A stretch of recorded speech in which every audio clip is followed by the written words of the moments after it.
Hoje eu tenho o prazer de estar recebendo aqui no estúdio esta médica maravilhosa, super competente, a nossa querida Isadora Cavalcante, neuropediatra, está aqui com a gente para bater um papo com a gente e falar sobre um momento muito especial, muito importante, muito necessário, principalmente para a nossa cidade, o nosso estado, por que não dizer para o Brasil, né? Porque a gente aprende sempre.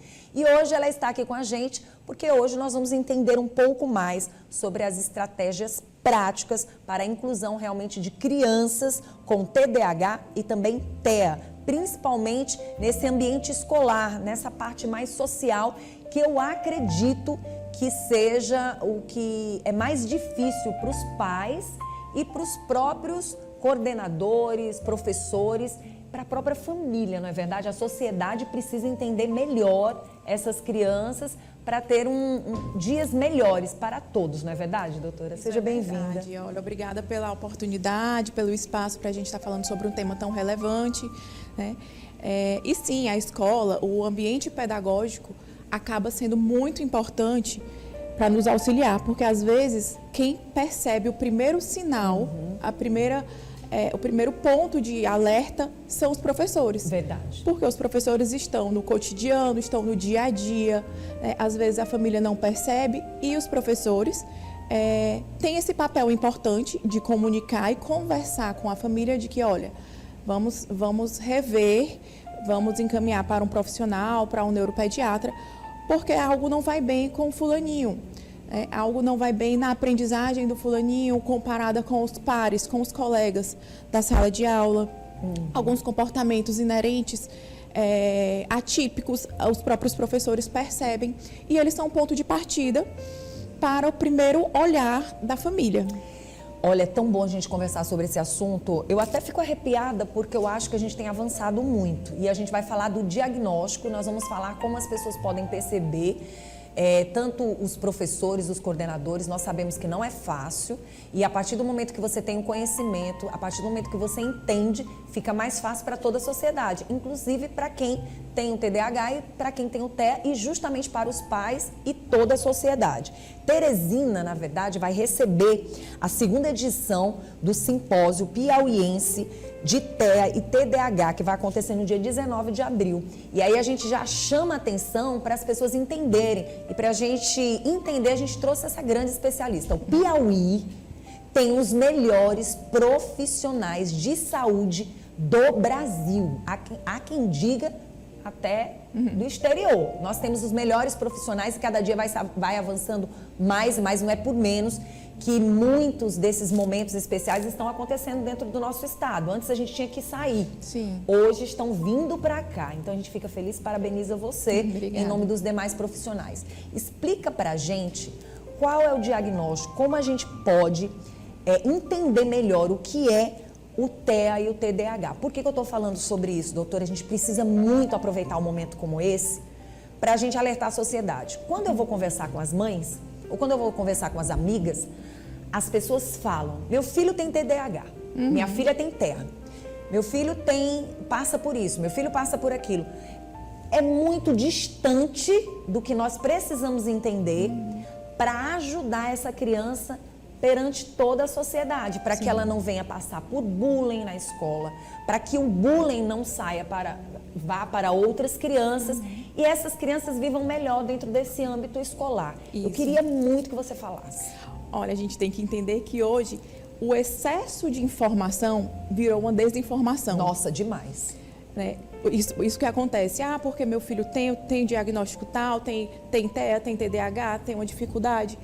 E muitas vezes não procuram o profissional porque eles acreditam que estudar pelas informações que são disseminadas em rede social, em cursos livres, isso exclui a necessidade de procurar o profissional. Sim. E hoje a gente tem uma dificuldade muito grande porque o diagnóstico ele é clínico. É um transtorno neurobiológico que existe sim, mas que não existe um marcador biológico, não existe um exame como um exame de sangue, como um exame de imagem, como tem, por exemplo, em algumas doenças quando a gente suspeita de uma síndrome de Down, por exemplo, Sim. a gente tem um exame que confirma o diagnóstico. A gente faz o cariótipo, então vem lá aquela trissomia do cromossomo 21 e a gente confirma o diagnóstico. Já no caso desses transtornos do neurodesenvolvimento, a gente não tem um marcador biológico. Então, a gente precisa ter uma prática clínica, uma visão muito delicada. Porque varia muito do tênue, aquela linha tênue, né, do que é excesso de cuidado e de falas com sintomas que a família percebe do que vê, né, do que realmente é. Então, a gente tem que avaliar não apenas o comportamento, a gente tem que avaliar o funcionamento do cérebro. Por que aquele comportamento está se dando dessa forma? Por exemplo, no TDAH, a gente tem uma dificuldade de socialização, mas essa dificuldade de socialização é diferente da dificuldade de socialização no autismo. Aquela dificuldade de socialização no TDAH se vai muito mais da impulsividade da criança, dela não entender qual é o momento esperado, no momento da brincadeira, o tempo de espera na brincadeira, de agir muito por impulso. Às vezes isso acaba transformando em conflitos, né? Já a falta de socialização, a dificuldade da socialização no autismo é inerente daquela dificuldade mesmo de se sentir confortável, de se sentir sociável. Muitos têm aquele perfil de treinar antes de falar, de não entender contextos sociais mesmo e se sentir diferente mesmo, de conseguir se enquadrar naquele ambiente. Você falou do TDAH e o TEA. Como é que a gente consegue observar, ou de uma certa forma, como você diz, a questão do diagnóstico também não é da noite para o dia. Não, a gente tem que entender isso também. Existem pais que passam o quê? 7 meses, 8 meses, Sim. ou até mais, levando para o especialista para daí então ele dar esse diagnóstico. Isso. Esta semana a gente trouxe uma neuropsicopedagoga para falarmos sobre o autismo nas meninas, pela questão de ser mais tardio. Eu pergunto para você também sobre o TEA e o TDAH. Ele também pode trazer, de uma certa forma, essa dificuldade, se você não buscar esse profissional, ou se você desistir na primeira, na segunda, na terceira consulta. Sim. Isso pode, de uma certa forma, trazer um diagnóstico negativo para aquela criança e atrapalhar? Sim, com certeza. O mais importante não é a gente fechar diagnóstico na primeira consulta. É a gente entender aquele contexto de dificuldades da criança e encaminhar para os profissionais adequados. Né? Se eu tenho uma dificuldade que eu percebo naquela criança de 2, 3 anos e a gente trabalhar com essas dificuldades inicialmente, por exemplo, um atraso na fala, uma dificuldade na comunicação, um comportamento mais hiperativo, um comportamento mais irritado. Se eu considero esses sintomas inicialmente, eu já encaminho para os profissionais adequados, eu tenho o desenvolvimento dessa criança, uma chance muito maior dela diminuir essas dificuldades no futuro, de se tornar um escolar com menor dificuldade na aprendizagem, de se tornar um adulto mais funcional, um adolescente mais funcional, porque a gente está trabalhando no início da infância um período de neuroplasticidade. É o período em que o cérebro está mais ávido por informações, é o período em que o cérebro está mais capaz de absorver novas habilidades. Doutora, no caso do TDAH e do TEA, pode acontecer dessa criança ter só o TDAH ou ter os dois juntos? É muito comum terem os dois juntos, mas sim, existe, a gente tem que avaliar o perfil do TDAH, é diferente do perfil do autismo. Em alguns casos, os comportamentos do autismo, eu costumo falar que o autismo ele é como um guarda-chuva. Então, ele tem uma mesma base para muitas características que fazem a gente confundir com diagnósticos diferentes. Por exemplo, o TOD, né, que é o transtorno opositor desafiador, um transtorno ansioso, um próprio TDAH, é um espectro muito grande. Então, ele varia de crianças que têm um alto grau de funcionamento intelectual, outras crianças que vão ter uma deficiência intelectual. É um espectro muito grande. Então, dentro desse espectro, a gente tem características muito grandes que fazem a gente pensar em diagnósticos diferentes. Acontece que nem sempre são diagnósticos diferentes, nem sempre a gente vai fazer o laudo lá e coloca vários diagnósticos, deficiência intelectual, TDAH, TOD. Muitas vezes essas características de outros diagnósticos estão dentro do guarda-chuva do autismo. É tão interessante quando a doutora fala assim, porque tanto o autismo, né, como o TDAH, como a questão do TOD também, tem a questão de você realmente perceber quando chega na escola, nessa parte mais social, justamente porque é ali que ela vai começar a desenvolver algo a mais do que ela não desenvolve dentro de casa. Ela vai começar a lidar com outras crianças, vai lidar com os professores, com não, com sim, que muitas vezes ela não tem dentro de casa, às vezes é só sim, sim, sim, muitas vezes não tem um não, exatamente, né? E às vezes as pessoas confundem como capricho demais, como não dar limite, não disciplinar. E a gente sabe que na escola algumas coisas vão mudar em termos de atitudes desses profissionais. Exatamente. E aí o que chama bastante atenção é que muitas crianças vão ter realmente esse diagnóstico depois dos 5 anos de idade, né? E dentro da escola as professoras vão perceber ou uma dificuldade de aprender ou aprender mais algumas coisas do que outras. Isso pode acontecer também, né? Isso pode acontecer também. A gente tem que entender que a dificuldade de aprendizagem no TDAH não está relacionado a um baixo QI, um baixo coeficiente intelectual. Ele está relacionado a uma dificuldade em concentração. Então, se eu não me concentro em determinado assunto, essa informação não chega de forma adequada no meu cérebro e eu não consigo captar isso, né? Captar aquela informação. Então, na escola costuma ser um ambiente que tem mais barulho, que tem mais fatores distratores. Aquela criança acha mais interessante conversar com o coleguinha que está aqui do lado, acha mais interessante brincar com o material do que prestar atenção na aula, porque aquilo no cérebro com TDAH, aquilo exige muito. É um esforço mental muito grande para um cérebro com TDAH se concentrar numa atividade em que tem vários estímulos externos. Muito bom. Hoje, como é que a gente pode, de uma certa forma, ajudar esses pais relacionados a essas crianças nessa parte mais terapêutica? Como a gente poderia, de uma certa forma, ajudar esses pais? Eu tenho pessoas amigas que têm filhos e filhas e eu sei o quanto eles passam por dificuldade. E muitas vezes não sabem o que fazer. Tem mães que acabam ficando só dentro de casa, não querendo sair, não querendo sair com a criança, porque acha que a criança é um incômodo para as demais pessoas, é desafiadora, às vezes não quer ter amizade com outras crianças ou quer demais a amizade de outras crianças. E tem mães que acabam se trancando, se isolando dentro de casa. Como é que a gente pode, de uma certa forma, ajudar essas mães e dizer quais são as abordagens terapêuticas para ajudar atualmente, para a gente abrir a mente dessas mães de que elas não devem ficar sufocadas dentro de casa, guardando o problema só para elas? Isso é muito interessante. Isso é muito importante ser falado, porque acaba sendo uma carga emocional para a criança muito grande, porque a família fala, não vamos sair porque você não se comporta. Mas a criança não se comporta não é porque ela não quer, é porque ela não consegue. Muitas vezes a criança fala, mas eu não fiz porque eu quis. Desculpa, foi sem querer, né? Porque é um impulso muito grande. E aquilo é cansativo para a criança também, aquilo é cansativo para a criança, tá tentando se autorregular.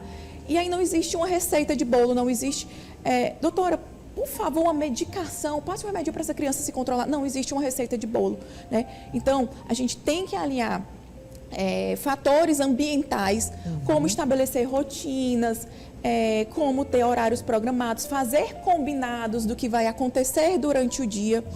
E a terapia é fundamental na questão do comportamento. Não existe uma medicação que vá transformar o comportamento da criança. E a terapia, ela é a longo prazo. Às vezes a família espera que vá mudar de uma hora para outra. Não. A terapia, ela tem que ser feita, ela tem que ser dada uma continuidade, porque é comportamento. O comportamento não muda de uma hora para outra. É um cérebro que precisa ser remodulado, precisa ser moldado, né? E isso quer um tempo. Às vezes as famílias desistem no meio do caminho. Doutora, eu tenho 2 perguntas para fazer para ajudar quem está assistindo o nosso programa. A partir de que idade essa criança, é interessante essa mãe estar já buscando uma terapia? E quanto tempo ela deve ficar nessa terapia, observando esse profissional também, até no diagnóstico dessa criança. Muitas vezes a pessoa tem medo de buscar outros profissionais, fica só num tipo de profissional e tem medo de buscar outros profissionais. Não, mas eu já fiquei 5, 6, 7 meses, não vi nada, não me trouxe nada de diagnóstico. O que você orienta? O mais cedo possível se deve procurar intervenção. Teve dúvida? Aquele pontinho de interrogação que fica atrás da mãe, mãe sente, família sente. Então, aquele pontinho de interrogação, você teve dúvida no desenvolvimento, no comportamento, na aprendizagem, teve algum atraso na questão do neurodesenvolvimento, aquele momento é o momento de procurar intervenção. Aquele momento é o momento da família buscar o auxílio terapêutico. Tem crianças, a gente não tem uma data limite para fechar diagnóstico. Os sintomas, as características costumam surgir antes dos 3 anos de idade. Existem bebês que apresentam comportamentos que já fazem a gente pensar que sim, que tem uma dificuldade, que provavelmente vai ter um diagnóstico mais futuro. E se a gente percebe essas diferenças, essas dificuldades no período ainda do lactante, no período inicial, aquilo nos auxilia muito para um prognóstico positivo na vida dessa criança, na vida dessa família. E não existe assim um tempo limite em que a criança deve permanecer na terapia.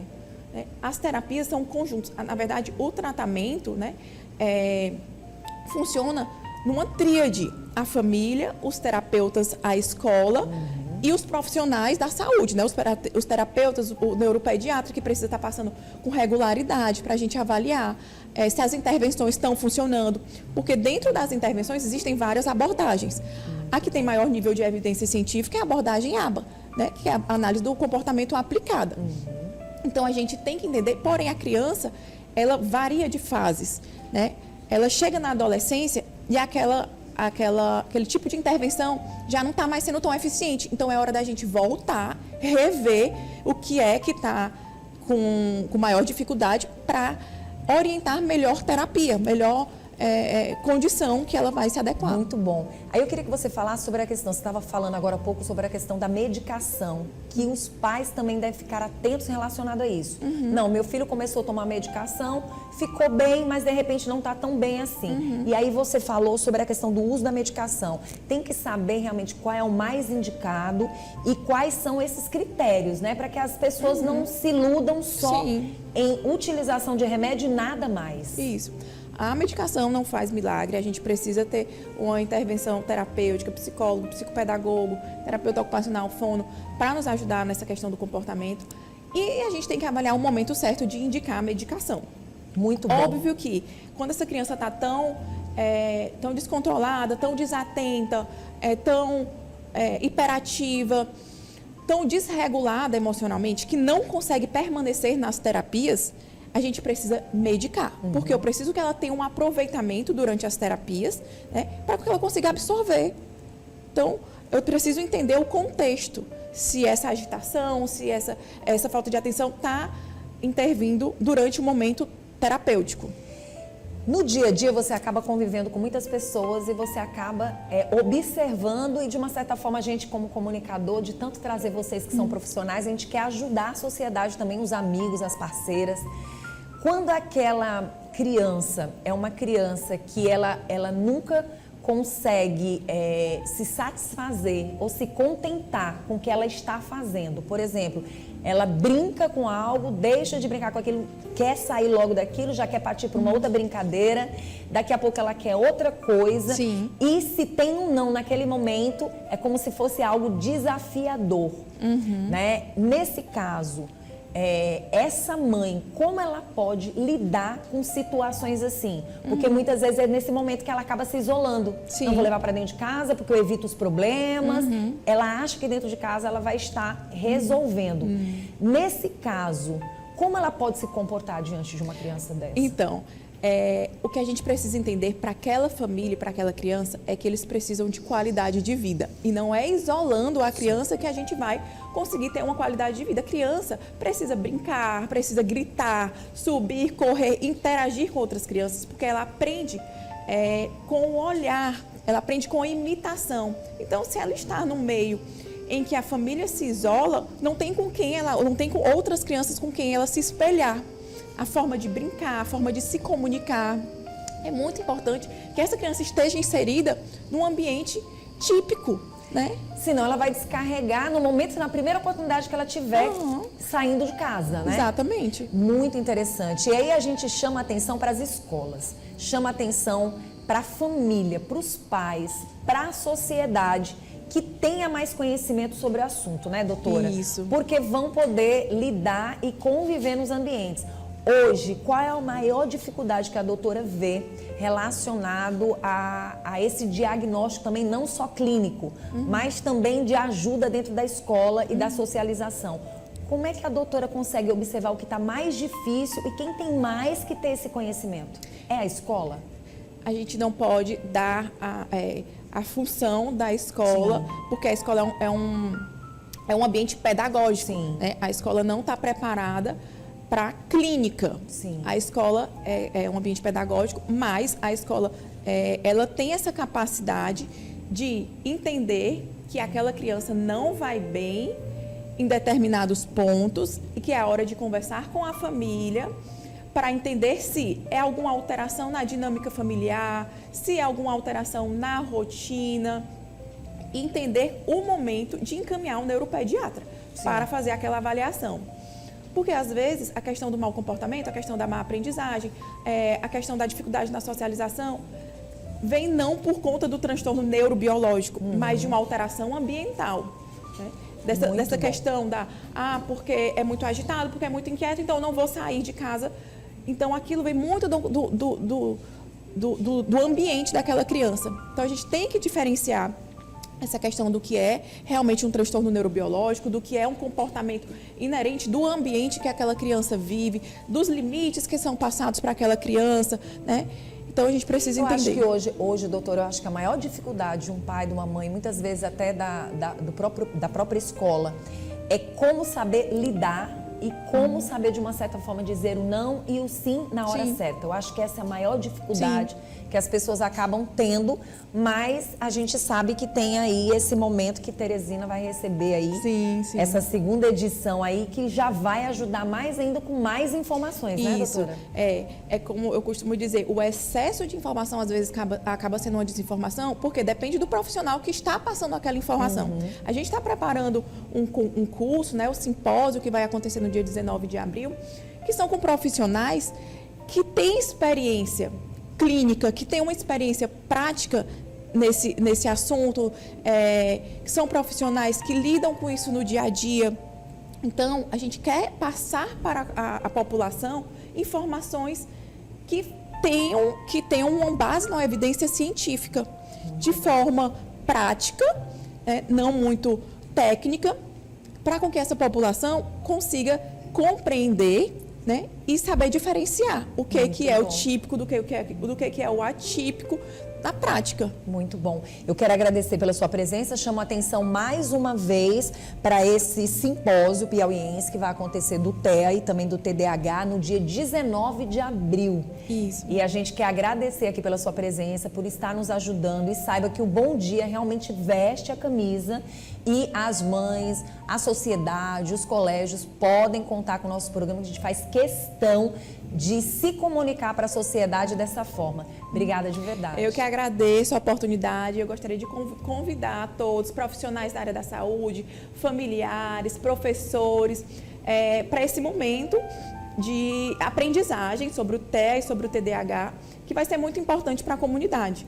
Né? Então, é um evento que está feito de uma forma muito prática, uma linguagem muito prática, para toda a população, tá? Não é só um evento voltado para profissionais da área técnica, não. Tá? Muito bom, porque é a sociedade que tem que realmente se aprofundar mais e mais diretamente com essas informações. Quero agradecer pela sua presença. Qual o Instagram, doutora? Meu Instagram é o @doutora.isadora_cavalcante. O Instagram do simpósio é o @simpósio piauiense de TEA e TDAH. Lá tem todas as informações sobre inscrições, sobre os palestrantes. Tá certo. E eu quero agradecer pela sua presença. Obrigada, eu que Continue agradeço. aqui com a gente, viu, minha linda?